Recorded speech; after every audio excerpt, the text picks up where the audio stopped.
So this is the second in the movies explaining NGL 5.0 and the changes when using a program.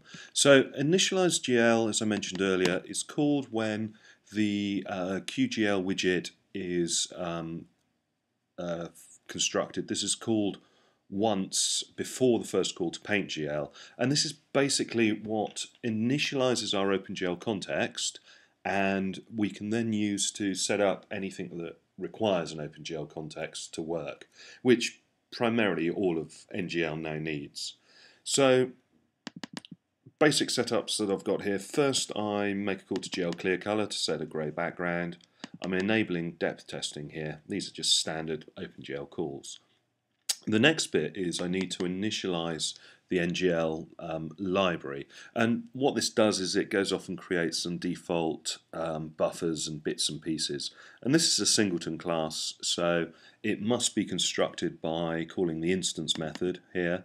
And what that will actually do, if we look through here, it's templated through the template, so it's opened up the template there.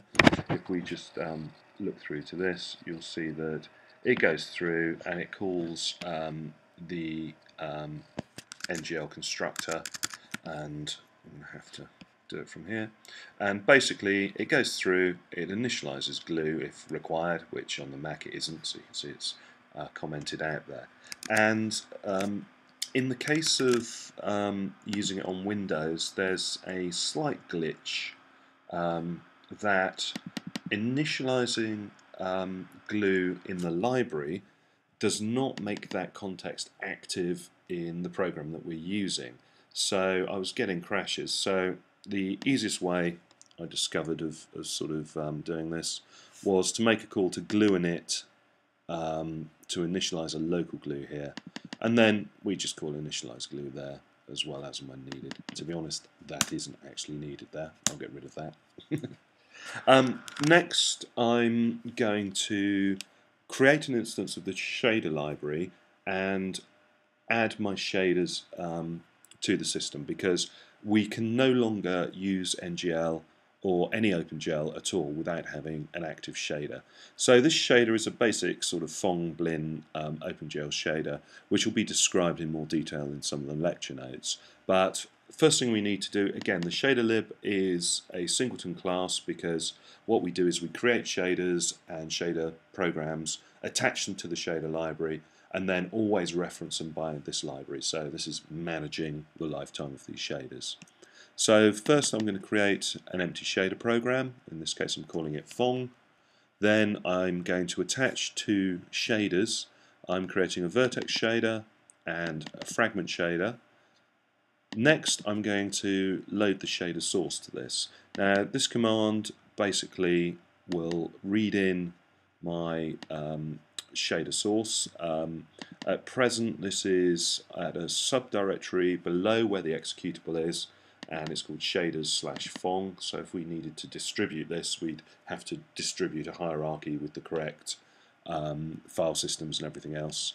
We could actually put this in as a Qt resource and do it that way, but for ease I've just created a directory for it. That will load in the shader source and attach it to the shaders that I've created here. Next we need to compile that source, so compile both of those, and then we attach those shader programs to the shader object that we've created. This means that we can share shaders with other shader objects if we want. It's part of the flexibility of the library.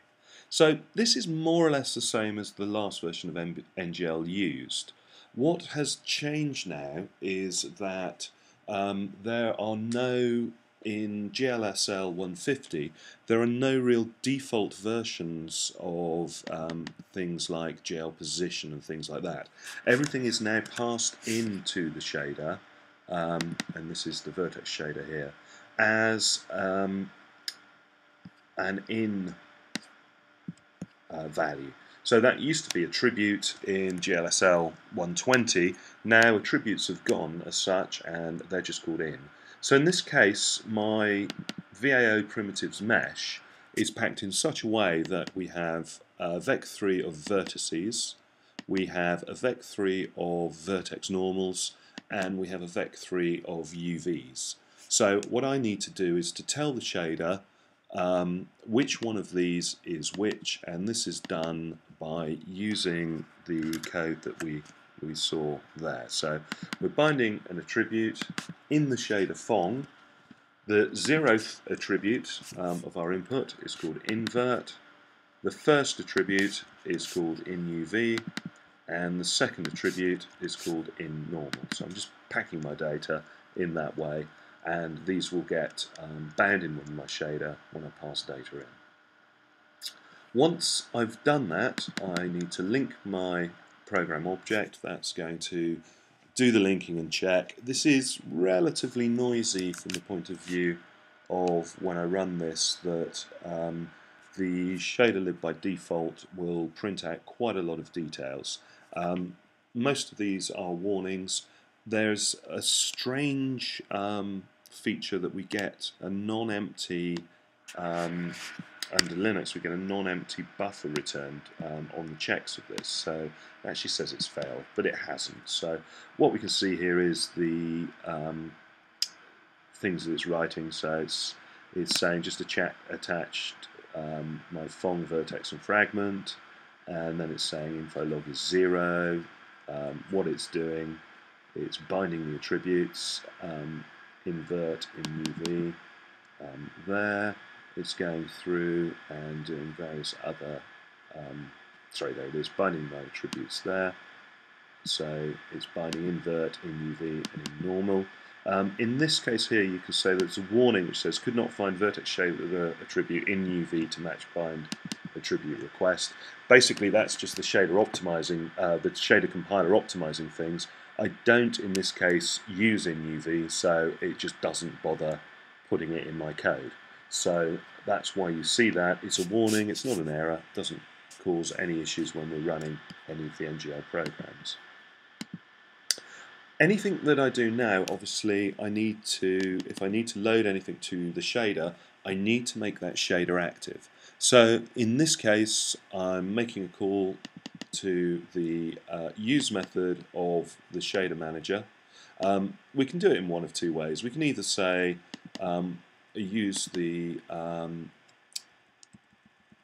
operator, to the bracket operator to do, sorry, the index operator, that's the word I was looking for, to look up the text name there, or alternatively we can go shader pointed to use, and then we can just say Fong. Either is equivalent to each other, either way. Doesn't really make any difference. So that's the loading of the shader. I've made that shader active, so the next movie we will look at how we can use the new material subsystems, and this is actually a lot more in depth because all of the things that we used to rely on from the built-in OpenGL fixed functionality have gone.